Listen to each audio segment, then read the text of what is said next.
Well, we begin this hour with breaking news and your money. Seconds ago, the Federal Reserve releasing its first projections on the U.S. economy under the second Trump administration. Let's start with interest rates. The Fed has decided to keep rates the same as expected. This all comes as the central bank tries to figure out what President Trump's tariff and federal workforce reduction policies could mean for inflation and the U.S. economy as a whole. Joining us now, NBC News senior business correspondent Christine Romans. Christine, let's start big picture. I know this is just coming in. Yeah, it's just coming across right now. Yeah. So the Fed not cutting interest rates, that's not the news, right? We knew the Fed wasn't going to cut interest rates, but the real drama, and believe it or not, there is drama, is around what the Fed chief and what the Fed says about their future expectations. This is the first read on their projections for the economy since Trump was in office. And what we say is the Fed is saying that the uncertainty on the outlook in the economy has increased. Core inflation, essentially, they're saying it will be higher than they thought, meaning prices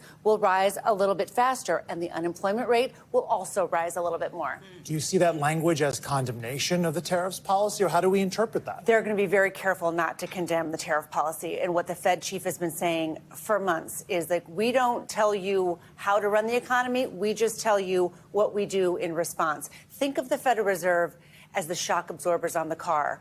Donald Trump and his administration are driving the car, right?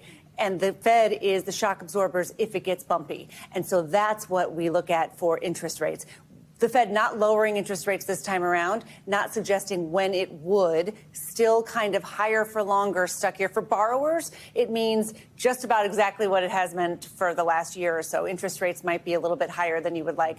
Watching mortgage rates in the market, they've come down a little bit, but they're still pretty close to 7%. And as you always tell us, Christine, the messaging matters. We know Fed Chair Jerome Powell expected to speak soon. What are you listening for, and what should consumers and businesses be watching out for? Yeah, the question is how much certainty and how confident is the Fed that they're going to be able to help manage through what is a period of uncertainty. I just got off the phone with a financial planner who's been picking up the phone from his clients, and he talked about a ball of worry that's been gathering steam, from DOGE cuts to deportations to tariffs.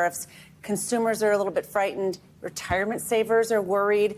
They're wondering if these 4 weeks of stock market losses are behind us or the beginning of something bigger. Nobody knows for sure. Well, we do know consumer sentiment right now is reflecting the fact that people are feeling uneasy, and that is not a good thing. And the Fed chief at 2:30 will speak with reporters. I'm sure reporters are going to be really zeroing in on what are the possible scenarios if President Trump really on April 2nd puts tariffs on potentially trillions of dollars of goods. That is seen as an economic shock. So that if he does that, that would be an economic shock and would have to be managed. All right, Christine Romans, thanks so much for that. Thanks for watching. Stay updated about breaking news and top stories on the NBC News app or follow us on social media.